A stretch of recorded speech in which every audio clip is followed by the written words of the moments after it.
Paano nga ba natin masasabi na magic lasts forever sa dalawang tao na may ibang pinagmulan at malayong pagitan sa kasalukuyan?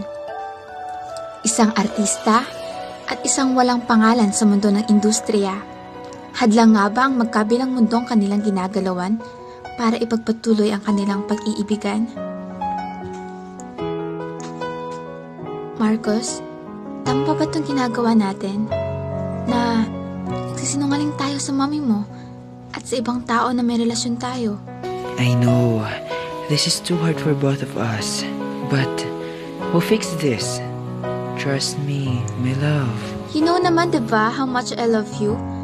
Pero nag-aalala lang talaga ako sa career mo.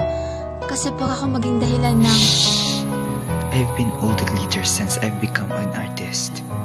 Now, all I want is to become a man to my real leading lady. Sus! Dahil dyan, gagawa kong maraming cupcakes. Sa tamis mo ba namang magsalita, wala nang sinabi yung mga binibake ko?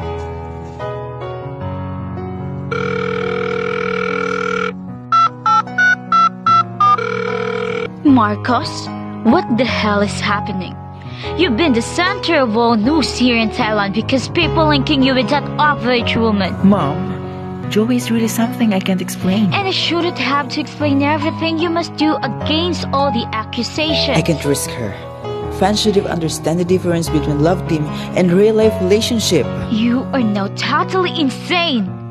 Take that girl off to you or I'll make her life miserable with you. That's our bot command. Whenever I see your son, I now believe in magic.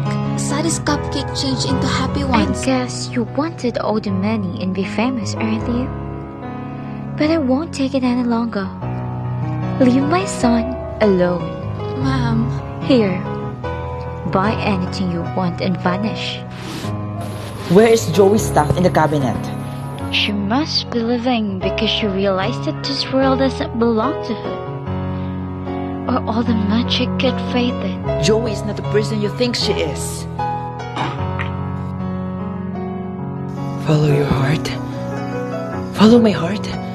Right. Joey. Marcos? What are you doing here? Your special made cupcake brought me here because it was written there. Follow your heart. Ang bilis ng tibok ng puso ko. At parang ayaw nang mahiwalay ng pag-ibig ko sa'yo. Marcos, ikaw lang ulit ang nagparamdam sa akin ng kaba, takot, saya, at pag-asa. Ikaw lang ulit. I overlooked. I could fall in first seconds I laid my eyes to someone who came from above universe and fall directly into my life without warning. John Raccoon, Mahal kita.